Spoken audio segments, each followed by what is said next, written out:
Hello and welcome to the 7th class of Mathematics of Finance. Last class में हमने बात की थी एनवीटी की कि हमारी एनवीटी क्या होती है, और वहाँ पर हमने समझा था कि जो एनवीटी हमारी होती है वो हमारी क्या होती है, एक सीरीज़ ऑफ पेमेंट्स होती है जो कि इक्वल इन साइज़ होती है और वो इक्वल इंटरवल्स ऑफ टाइम के बाद हमें पे करनी होती है या फिर हमको मिलती है। ठीक है, तो एनवीटी को हमने लास्ट क्लास में समझ लिया था, हमने ईएमआई वगैरह का एग्जांपल लेकर उसको समझा था। ठीक है, तो आई होप आपको एनवीटी तो समझ में आया होगा। आज हम बात करेंगे हमारी फर्स्ट टाइप ऑफ एनवीटी की, जो कि हमारी है ऑर्डिनरी एनवीटी। ठीक है, तो ऑर्डिनरी एनवीटी क्या होती है, इसको हम इस नंबर लाइन पे समझने की, इस टाइम लाइन पर समझने की कोशिश करते हैं। ठीक है, जैसे कि ये मान लेते हैं हमारे नंबर ऑफ ईयर्स हैं 1 2 3 4 और एन नंबर ऑफ हमारे ईयर्स हैं। ठीक है, और एनवीटी जो है उसको हम आर से डिनोट करते हैं, आर से हम डिनोट करते हैं। ठीक है, और ये क्योंकि हम जानते हैं कि ये इक्वल इन साइज होती है, तो ये थ्रू आउट दी जो भी टाइम पीरियड होगा उसमें इसकी वैल्यू आर ही रहेगी, जैसा कि डेफिनेशन हमें बताती है कि इक्वल इन साइज। ठीक है, तो जो एनवीटी है हमारी वो इक्वल इन साइज रहेगी। ठीक है, तो ऑर्डिनरी हम एनवीटी हमारी बाकी एनवीटी से डिफरेंट कैसे है, इसकी जो पेमेंट होती है, इसकी जो फर्स्ट पेमेंट होती है वो कब कब पे की जाती है, वो जो फर्स्ट पेमेंट है वो eight the end of first time interval जो है पे की जाती है। यानी कि जो फर्स्ट, चाहे ये हमारा हम इसको ईयर मान लें, मंथ मान लें, क्वार्टर मान लें, जो भी हमारा टाइम इंटरवल है, ठीक है, जो भी हमारा रेंट पीरियड है, पेमेंट इंटरवल है, वो जितना भी है उसके जो फर्स्ट जो टाइम इंटरवल है उसके एंड में ये पे की जाती है। ठीक है, तो ऑर्डिनरी एनवीटी हमारी क्या है, an annuity the first payment of which is made at the end of the first payment interval. ठीक है, जैसे कि यहाँ पर हम आर से डिनोट कर रहे हैं, और जैसे ही हमारा फर्स्ट इंटरवल यहाँ पर ओवर होता है तो हम आर जो है पेमेंट करेंगे, और ये क्या कहलाएगी, हमारी ऑर्डिनरी एनवीटी। ठीक है, तो ऑर्डिनरी एनवीटी आई होप आप लोगों को क्लियर हो गई होगी। ठीक है, अब हम आगे बढ़ते हैं, और ऑर्डिनरी एनवीटी जो कि हम पे करना शुरू करेंगे हमारा from the end of first time interval, इसकी जो अमाउंट, जिसको हम कहेंगे amount of an ordinary NVT, वो क्या होती है। अमाउंट जो है, जैसे कि हम नाम से ही पता चल रहा है, अमाउंट यानी कि फ्यूचर वैल्यू जो होगी वो हमारी क्या होगी। Amount of an ordinary NVT is the compound amount of all payments, मतलब कि ये जो सारी आर से जिसे हम डिनोट कर रहे हैं, आर से जो हमारी ऑर्डिनरी एनविटी है, ये सारी पेमेंट्स करने के बाद at the end of n time intervals, जो भी हमारे रेंट पीरियड हैं, इनके बाद हमें एंड में मिलेगा क्या, वो हमारा क्या कहलाएगा, amount, amount of an ordinary NVT. ठीक है, तो ये जो अमाउंट है ये हमें यहाँ पर फाइंड आउट करना होता है, और इसको फाइंड आउट करने के लिए क्या हमारे पास कोई फॉर्मूला है, जी हाँ बिल्कुल हमारे पास फॉर्मूला है, और उसको हम यहाँ डिराइव करेंगे और हम उसको समझेंगे कि वो है क्या। ठीक है, तो जैसा कि आप यहाँ पर देख रहे हैं इस टाइमलाइन पर, ये n numbers of R payment यहाँ पर की गई हैं, और जो कि स्टार्ट हुई है क्योंकि ऑर्डिनरी है हमारी, तो from the end of first time interval ये स्टार्ट हुई है। ठीक है, जो आर की पेमेंट की है हमने at the end of first time interval. ठीक है, और अमाउंट क्या होती है, हमारी फ्यूचर वैल्यू होती है, यानी कि जब ये n number of time interval जब हमारे ओवर हो जाएंगे तो हमें अल्टीमेटली क्या अमाउंट मिलेगा, जिसको हम एस से डिनोट करते थे, वो हमारी वैल्यू क्या होगी। ऑब्वियसली वो सिर्फ इन आर को प्लस करने पर तो हमें निकलेगी नहीं, क्योंकि हमें पता है कि जो मनी है उसकी टाइम वैल्यू होती है, यानी कि वो हमें विद कंपाउंड इंटरेस्ट मिलने वाला है। ये जो आर हमने यहाँ पे किया, यहाँ पे की थी हमने पेमेंट, वो हमें विद कंपाउंड इंटरेस्ट यहाँ पर मिलेगी। ये जो eight the end of second time interval की थी, ये भी हमें विद कंपाउंड इंटरेस्ट यहाँ पे मिलेगी, थर्ड वाली भी, फोर्थ वाली भी, और इसी तरह जितनी भी हमारी एन नंबर ऑफ जो ऑर्डिनरी एनविटी हैं वो विद कंपाउंड इंटरेस्ट हमको यहाँ पर मिलेगी। तो इसका हम यहाँ पर फॉर्मूला डिराइव करने की कोशिश करेंगे। ठीक है, तो हम स्टार्ट करते हैं यहाँ से। जो ये आर जो लास्ट पेमेंट हमने की है, इसकी value at the end of N years क्या होगी, ऑब्वियसली इसकी तो पेमेंट, इसकी जो वैल्यू है वो तो आर ही रहेगी। क्यों, क्योंकि हमने at the end of N years ही जो है हमने पे की थी, तो इसकी वैल्यू तो आर ही रहने वाली है, यानी कि जो लास्ट हमारी पेमेंट है वो यू की रहेगी। लेकिन इससे पिछली पेमेंट यानी कि n-1 टाइम पीरियड पर जो हमने की थी, ये मान लेते जैसे कि अगर ये 6, अगर ये हमारे 10 साल हैं, तो 9वें साल के एंड में जो हमने पेमेंट की थी उसकी वैल्यू क्या होगी, ऑब्वियसली n-1 हमारा क्या हो जाएगा, क्योंकि ये एक टाइम पीरियड के लिए इन्वेस्टेड थी, फॉर वन टाइम इंटरवल ये इन्वेस्टेड थी, तो इसकी वैल्यू हमारी क्या हो जाएगी, इसकी वैल्यू हमारी हो जाएगी आर इंटू 1 + i, अगर मैं मान लेता हूँ कि जो हमारा रेट ऑफ इंटरेस्ट है वो हमारा आई यहाँ पर डिनोट कर रहा है, ठीक है। और इसकी वैल्यू क्या हो जाएगी, इसकी वैल्यू हो जाएगी हमारी आर इंटू 1 + i⁻², ठीक है। और इसी तरह जैसे जैसे हम बैकवर्ड जाते रहेंगे ये हमारी जो n की वैल्यू है ये बढ़ती रहेगी। यहाँ पर हमारी कितनी थी, 1 थी, ठीक है, यहाँ पर 2 हो गई और इसी तरह ये बढ़ती जाएगी।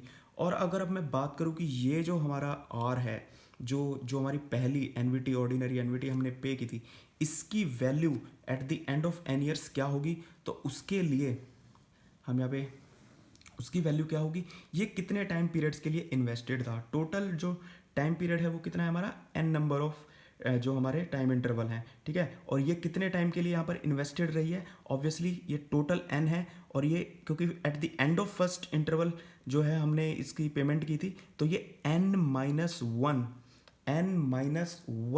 नंबर ऑफ इंटरवल्स के लिए इन्वेस्टेड थी। तो इस पर जो इंटरेस्ट मिलेगा, जो कंपाउंड इंटरेस्ट और इसकी जो उसकी अमाउंट होगी वो कितनी हो जाएगी, r इंटू 1 + i, जो हमारा नॉर्मली जो फॉर्मूला होता है, और जो पावर होगी यहाँ पर कितनी हो जाएगी, n-1। देख सकते हैं total n number of years थे और इस टाइम पीरियड के लिए इन्वेस्टेड नहीं थी, तो टोटल n, उसमें से एक माइनस कर दिया हमने, तो उसकी पावर कितनी होगी, n-1। जो टाइम इंटरवल है वो कितना हो गया, n-1। इसी तरह जो ये हमारी सेकंड पेमेंट थी, इसकी वैल्यू क्या हो जाएगी, इसकी वैल्यू हमारी हो जाएगी r इंटू 1 + i⁻²।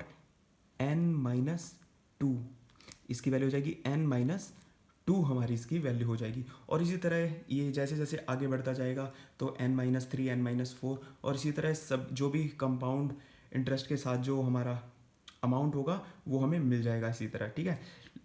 अब जो हमारा अमाउंट होगा जिसको कि हम s से डिनोट करते हैं, इसकी वैल्यू क्या होगी ये हमें यहाँ पर फाइंड आउट। और ऑब्वियसली s की वैल्यू क्या होगी, जब हम इन सभी जो भी विद कंपाउंड इंटरेस्ट जो हमारी इसकी वैल्यूज़ आई हैं इन सब को हम सम अप कर देंगे, ठीक है। तो अमाउंट ऑफ फर्स्ट पेमेंट हमारा क्या हो गया, amount of first payment obviously हमने जैसे यहाँ पर देखा इसकी वैल्यू हो गई थी हमारी r इंटू 1 + i⁻n-1। ये हमारा फर्स्ट जो पेमेंट थी हमने की थी इसकी वैल्यू। इसी तरह हमारा S2 हमारा क्या था, उसकी हमारी वैल्यू थी सेकंड पेमेंट की r इंटू 1 + i⁻n-2।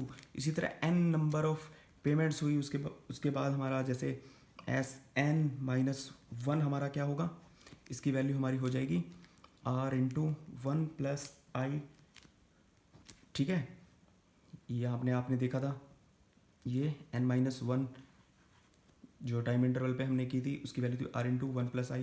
और इसी तरह जो हमारी लास्ट पेमेंट थी Sn, वो हमारी क्या थी, वो इक्वल टू r थी, जैसा कि आपने यहाँ पर देखा था। अब जब हम इन सब का सम अप कर देंगे तो हमें क्या मिल जाएगा, जो टोटल अमाउंट जो r की जो हमने एनवीटी की पेमेंट जो की है, n नंबर्स जो पेमेंट्स हमने की हैं उसकी वैल्यू, ठीक है। तो जब हम इन सबको एडअप करेंगे, जब हम इन सब का सम निकालेंगे तो हमें क्या मिल जाएगा, जो फाइनल हमारा अमाउंट है वो हमें मिल जाएगा। तो उसकी वैल्यू क्या हो जाएगी, उसकी वैल्यू हो जाएगी हमारी r, जो कि हमारी लास्ट पेमेंट थी, प्लस r 1 + i जो उससे पिछली पेमेंट हमारी थी, और उसी तरह r 1 + i⁻²। इसी तरह जो n नंबर ऑफ पेमेंट्स हैं हमारी, ठीक है, उनको जब हम ऐड करेंगे n-1, इन सबको अगर हम ऐड कर देंगे तो हमें हमारा जो अमाउंट था वो मिल जाएगा। अब आप इस सीरीज़ को देखिए ध्यान से, इस सीरीज़ को जब आप देखेंगे ध्यान से तो आप देखेंगे कि ये एक ज्योमेट्रिक सीरीज़ है, और यहाँ पर इसका सम हो रहा है। आप लोगों को याद होगा, आपने पढ़ा होगा सम का फॉर्मूला, ज्योमेट्रिक सीरीज़ में हमारा क्या होता था, फॉर्मूला हमारा होता था a इंटू r⁻n-1 अपॉन में r-1। r हमारा क्या होता था, कॉमन रेशियो, a हमारा क्या होता था, जो हमारी फर्स्ट टर्म होती थी, n the number of terms. तो हमारे पास भी यहाँ पर सारी चीज़ें अवेलेबल हैं, तो मतलब हम इसका फॉर्मूला यहाँ पर डिराइव कर सकते हैं, ठीक है। यहाँ पर हमारा जो r है, अपर केस r है, ये हमारा फर्स्ट टर्म है। जो 1 + i है ये हमारा कॉमन रेशियो हमें बिल्कुल साफ नज़र आ रहा है, तो हम यहाँ पर हमारा फॉर्मूला जो है डिराइव कर सकते हैं। अब तो जो हमारा अमाउंट का फॉर्मूला होगा वो क्या हो जाएगा, आर यानी कि फर्स्ट टर्म जो यहाँ पर ए से डिनोट होता था, ठीक है, इनटू में जो common ratio 1 plus i to the power n, n number of payments की हैं हमने, ठीक है, -1 डिवाइडेड बाय क्या था यहाँ पे R -1, common ratio -1, common ratio हमारा क्या है 1 प्लस आई -1।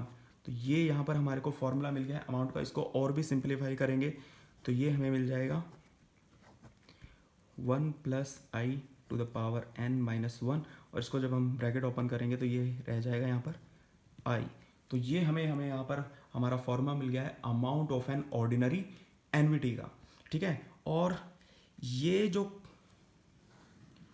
फैक्टर है, क्वांटिटी फैक्टर है, इसकी वैल्यू हम, हमारे को टेबल्स गिवन होते हैं अमाउंट ऑफ एन ऑर्डिनरी एनविटी को, वहाँ से हम निकाल सकते हैं। इसको एक डिनोट करने के लिए कई बार हम यूज़ करते हैं एक स्मॉल एस और हम लिख देते हैं sub n at the rate i, इससे हम डिनोट करते हैं इसको, ठीक है। और पीछे बुक के पीछे मोस्टली टेबल गिवन होता है, वहाँ से हम इसकी वैल्यू देख सकते हैं इस क्वांटिटी फैक्टर की, ठीक है। एक एग्जांपल लेते हैं, उससे हमें ज़्यादा अच्छे से समझ में आएगा। एग्जांपल ले लेते हैं, मान लेते हैं कि अमाउंट हम यहाँ पर फाइंड आउट करते हैं, एक अमाउंट हमें फाइंड आउट करना है एनविटी की वैल्यू, यानी कि आर जो है हमारा वो है ₹1000, ठीक है। मतलब find the amount of an annuity of ₹1000 payable at the end of each year. जैसे उस वो बोलता है कि payable at the end of each year, कि तो मतलब कि वो ऑर्डिनरी एनविटी है। जैसा कि हमने अभी बात की कि ऑर्डिनरी एनविटी का कैसे पता चलता है कि उसकी जो फर्स्ट पेमेंट होती है वो कब की जाती है, eight the end of first time interval, ठीक है। तो ये यहाँ पर एग्जांपल में क्या कह रहा है, payable at the end of each year for 12 years, यानी कि टाइम हमारा यहाँ पर कितना हो गया, वो है हमारा 12 ईयर्स, ठीक है। और जो रेट ऑफ इंटरेस्ट है वो हमारा, रेट ऑफ इंटरेस्ट है हमारा 6% पर एनम, ठीक है। कंपाउंडिंग यहाँ पर ईयरली है, तो हमारा एन की वैल्यू भी हमारी 12 हो जाएगी, और जो आई है हमारा वो भी 6% ही रहेगा, उसको हम लिखते हैं 0.06, ठीक है। अब हम इसको इस पर फॉर्मूला अप्लाई करते हैं, हम एस की वैल्यू यहाँ पर निकालने की कोशिश करते हैं। तो फॉर्मूला हमारा है R into s sub n at the rate i, यही फॉर्मूला होता है हमारा। आर की वैल्यू हमको यहाँ पर गिवन है ₹1000, ठीक है, और एन है हमारा 12 एट द रेट, सॉरी यहाँ पे एस हम लगा देते हैं, 12 एट द रेट 0.06। अब हमें पता है कि ये जो क्वांटिटी फैक्टर है हमारा जो 1000 के साथ मल्टीप्लाई हो रहा है, इसकी वैल्यू हम टेबल से देख सकते हैं, ठीक है। अदरवाइज आप यहाँ पर डायरेक्टली इस फॉर्मूले से भी यहाँ पर सॉल्व कर सकते थे, ठीक है, लेकिन मोस्टली हम क्या यूज़ करते हैं, टेबल्स का यूज़ करते हैं इस टाइप के क्वेश्चंस में, ठीक है। तो टेबल एक बार हम देख लेते हैं। यहाँ पर रेट ऑफ इंटरेस्ट हमारा 6% है, तो हम एक बार मैं आपको दिखा देता हूँ बुक में। ये जो टेबल है थर्ड, टेबल नंबर थर्ड, आप देख सकते हैं s sub n at the rate i, ये फॉर्मूला भी यहाँ पर लिखा है, आप देख सकते हैं, वही हमारा फॉर्मूला है। ये यहाँ पर आपको रेट ऑफ इंटरेस्ट गिवन है और यहाँ पर आपको एन की वैल्यूज़ गिवन है। अब हमारा यहाँ पे जो एन है वो है हमारा 12 और जो रेट ऑफ इंटरेस्ट है हमारा वो है 6। तो हम यहाँ पर देखेंगे कि रेट ऑफ 6% कहाँ पर है।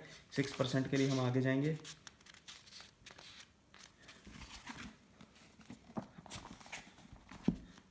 ये देख सकते हैं आप यहाँ पर रेट ऑफ इंटरेस्ट 6% आपको गिवन है, और जो एन था हमारा वो था हमारा 12। तो ये वैल्यू देखिए आप 16.8699412। तो ये जो क्वांटिटी फैक्टर था हमारा, इसकी वैल्यू हमें मिल गई, और इसको हम मल्टीप्लाई कर देंगे 1000 से। तो 1000 इंटू वैल्यू है आई थी हमारी 16, वैल्यू हमने देखी थी टेबल से, तो ये थी 16.8699441। इसको हमने मल्टीप्लाई किया तो हमें आंसर मिल गया, आंसर हमारा आ जाएगा 16869.941। मतलब जब हम 12 साल के लिए हर साल 1000 रुपीज़ की पेमेंट करेंगे तो eight the end of 12 year हमें कितना मिलेगा। अगर 6% हमारा रेट ऑफ इंटरेस्ट है कंपाउंडेड एनुअली, तो हमें मिलेगा ₹16,869.941।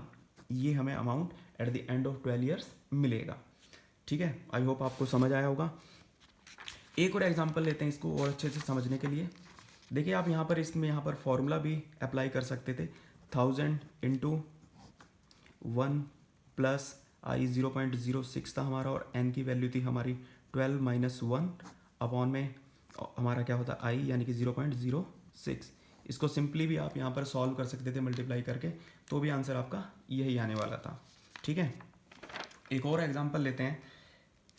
मान लेते हैं जो हमारा अमाउंट है, अब की मान लेते हैं कि हमें अमाउंट गिवन है s is equal to 50,000 rupees. आप कैसे एक्यूमुलेट, कितनी पेमेंट आप करेंगे कि आपको 50,000 रुपीज़ एक्यूमुलेट करने हैं कितने टाइम पीरियड में। टाइम पीरियड मान लेते हैं आपका 5 ईयर का गिवन है, ठीक है। और जो रेट ऑफ इंटरेस्ट है वो कितना है, अगेन 6%। इस बार कन्वर्टेड क्वार्टरली है, क्वार्टरली, ठीक है। मतलब एम की वैल्यू कितनी हो गई, क्वार्टरली है तो 4, ठीक है। एम की वैल्यू हमारे यहाँ पर 4 है, ठीक है। और जो हमारा आर है यानी कि एनवीटी वो हमें फाइंड आउट करनी है, ठीक है। अब एन यहाँ पर कितना हो जाएगा, क्योंकि टी 5 है और एम 4 है, तो एन हमारा होता है एम इंटू टी, मतलब कि 5 इंटू 4 हो जाएगा हमारा, यानी कि 20। और आई हमारा कितना हो जाएगा, आई होता है हमारा आर बाय एम, तो ये हो जाएगा हमारा, क्योंकि ये 6% है तो 0.06 divided by 4, this will be equal to 0.15।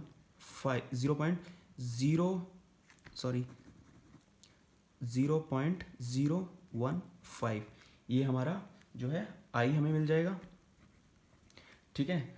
सारी चीज़ें हमको गिवन है, बस हमें निकालना क्या है, वैल्यू ऑफ एनवीटी की। हम her at the end of each quarter हम कितना इन्वेस्ट करें, कितना हम जो है अपनी एनवीटी की पेमेंट करें, ताकि eight the end of 5 year हमें कितना अमाउंट मिले, ₹50,000, ठीक है। बस फॉर्मूले में हमें थोड़ी सी एडजस्टमेंट करनी पड़ेगी। तो हम फॉर्मूला हमारा क्या है, s is equal to R into में s sub n at the rate i, ठीक है। तो आर हमको हम यहाँ पे निकालना है, वो आर एस हमको गिवन है, तो ये हो जाएगा हमारा जो है, पहले हम इसकी वैल्यू देखते हैं। इसकी वैल्यू क्या होगी, एन हमारा कितना है 20 और आई हमारा 0.015, एस सब 20 एट द रेट 0.015। इसको जब हम टेबल में देखेंगे पीछे, यहाँ पर 1.5% है, इसको जब हम पीछे टेबल में देखेंगे तो इसकी वैल्यू हमें कितनी मिलेगी, इसकी वैल्यू हमें मिलेगी 23.123667। जब हम पीछे टेबल में देखेंगे तो हमें ये वैल्यू मिलेगी, ठीक है। अब जब ये वैल्यू हमें मिल जाएगी और हमें पता है कि एस की वैल्यू हमारी कितनी है 50,000, तो आर इंटू 23.123667। क्या आप अब आर की वैल्यू नहीं निकाल सकते, बिल्कुल निकाल सकते हैं। सिंपली 50,000 को हम जब डिवाइड कर देंगे 23.123667 से, तो हमें मिलेगा ₹2162.29। ये हमारा आंसर। मतलब अगर हम eight the end of each quarter, and of each quarter के क्यों, क्योंकि यहाँ पर हम ऑर्डिनरी एनवीटी की बात कर रहे हैं और क्वेश्चन में हमें ये बोला था कि eight the end of each quarter हम कितनी पेमेंट करें, ठीक है। कब तक, 5 साल के लिए। तो कितनी पेमेंट हम करें कि हमें जो eight the end of 5 year हमें कितना अमाउंट मिले, 50,000 रुपीज़। तो आंसर क्या है हमारा, हमें हर क्वार्टर के एंड में कितनी पेमेंट करनी पड़ेगी, 2162.29 की हमें पेमेंट करनी पड़ेगी। जब भी हमें 5 साल के बाद कितना अमाउंट मिलेगा, 50,000 रुपये, अगर रेट ऑफ इंटरेस्ट है हमारा 6% कन्वर्टेड क्वार्टरली, ठीक है। तो आई होप आप लोगों को और भी क्लियर हुआ होगा। बाकी के क्वेश्चन आप इस फॉर्मूले से सॉल्व कर सकते हैं। यहाँ पर भी आप वो नॉर्मल जो हमारा फॉर्मूला था बिना टेबल के भी आप सॉल्व कर सकते हैं, लेकिन कैलकुलेशंस को सिंपल रखने के लिए हम यहाँ पर टेबल का यूज़ कर लेते हैं। इसके बाद हम आगे बढ़ते हैं। नेक्स्ट है हमारा, अभी तक तो हम बात कर रहे थे कि अगर कन्वर्टेड, अगर हमारा मंथली हो, क्वार्टरली हो, हाफ ईयरली हो, एनुअली हो, लेकिन ऑब्वियसली कॉन्टीन्यूसली का केस यहाँ पर भी हमारा अप्लाई होगा। अगर कॉन्टीन्यूसली है, अगर केस हमारा कॉन्टीन्यूसली का है, कंपाउंडेड कॉन्टीन्यूसली, अगर कंपाउंडेड कॉन्टीन्यूसली है तो हम क्या करेंगे, अगर कंपाउंडेड कॉन्टीन्यूसली है तो फॉर्मूला जो है हमारा एस का वो हमारा क्या हो जाएगा, यहाँ पर आपकी इंटीग्रेशन आ जाएगी, इंटीग्रेशन, ये साइन हमारा इंटीग्रेशन का है, 0 to n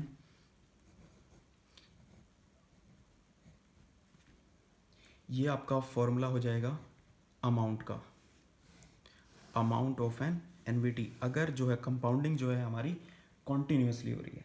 एक एग्जांपल से इसको समझेंगे तो ज़्यादा बेहतर रहेगा। मान लेते हैं हमारे को गिवन है कि जो हमारा रेट ऑफ इंटरेस्ट है वो है 6% कंपाउंडेड कॉन्टीन्यूसली, ठीक है, और जो हमारी एनवीटी है, जो पेमेंट है वो कितने की है, 1000 रुपीज़ की है, ये मान लेते हैं हम, और जो टाइम पीरियड है हमारा वो है 3 इयर्स का।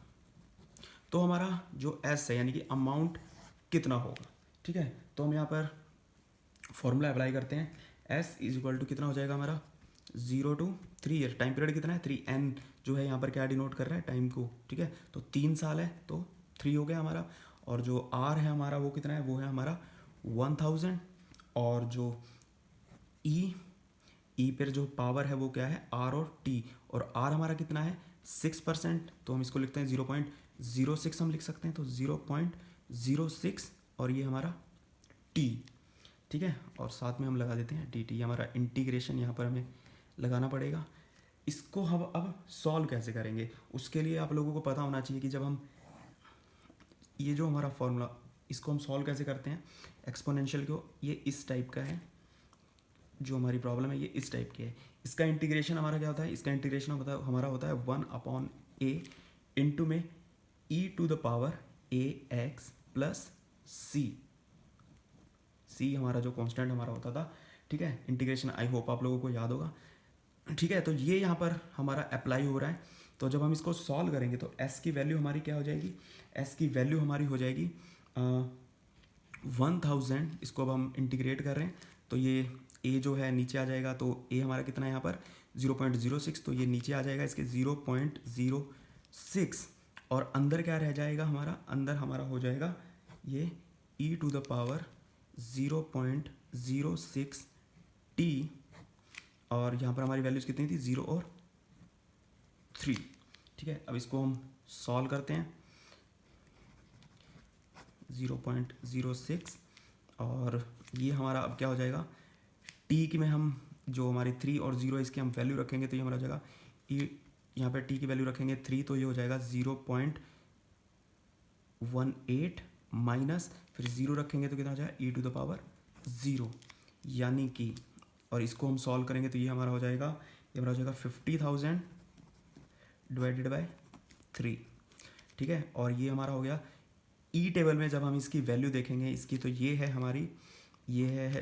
हमारी वैल्यू 1.1972, और e⁻0 हमारा कितना होता है 1, ठीक है, तो इस पूरे को जब हम सॉल्व करेंगे, इस पूरी जो भी हमारी इक्वेशन आई है, तो s की वैल्यू जो है हमें वो कितनी मिलेगी, वो हमें मिलेगी 3286.67 जब आप इसको सॉल्व करेंगे, ठीक है, तो ये भी कोई ज़्यादा डिफ़िकल्ट नहीं था, आप इजीली कर सकते हैं, आई होप, और बस आपको ये सिंपल इंटीग्रेशन यहाँ पर आनी चाहिए, ठीक है, तो आई होप इससे आपको ऑर्डिनरी एनवीटी इस वीडियो से काफ़ी अच्छे से समझ आएगा, और अगर कुछ चीज़ किसी भी चीज़ में प्रॉब्लम आती है तो आप कमेंट करेंगे और अपने क्वेश्चन पूछेंगे किसी भी पॉइंट पर अगर आपको डिफ़िकल्टी आती है तो।